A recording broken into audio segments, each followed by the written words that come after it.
Hello there. I enjoyed making the last Death Battle prediction, even though it was wrong, so let's do it again. I can't wait for this episode personally. It's the most excited I've ever been all season. And it's tricky to figure out who's going to win. I mean, it's pretty obvious Predator has the strength advantage. Not only is he a lot taller than Boba Fett, more muscular, but also he's taken down people who are super well fit and trained. In terms of intelligence, Boba Fett would most likely take it. Sure, Predator is around average intelligence, Boba Fett is extremely smart, figuring out strategies on how to kill Jedi, and Jedi are much more experienced than military issue.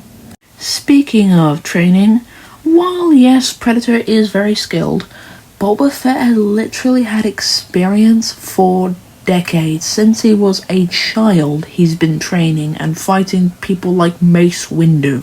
In terms of who has better armor, it's no competition. Predator's armor is very spaced out and isn't really that good on its own.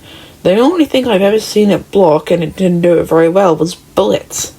While Mandalorians have literally survived bombs exploding in their face and they walked away fine. But I'll draw my conclusion. I personally think Boba Fett will win, but just barely.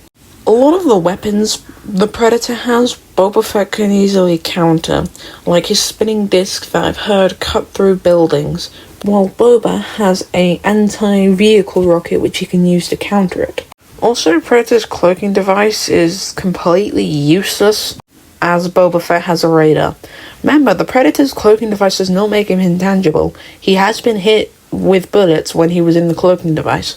The best weapon I've ever seen on the Predator is his self-destruct nuclear bomb, but not only is that basically killing him first before Boba, but also measuring the size of the explosion will be 11 tons of TNT, and it only covers about 100 meters of ground, while Boba Fett's jetpack will allow him to get half a mile away, so he'll basically just be sipping lemon juice as he watches the explosion happen. One time, a normal man avoided the explosion. And going melee with Boba Fett would not be a very good idea considering Boba Fett's skill. And so, in my opinion, I personally think Boba Fett's skill, experience, counters, weaponry, and better armor will just barely outdo the Predator. From what I have seen, I personally think Boba Fett will edge out his very first win on Death Battle. But feel free to disagree.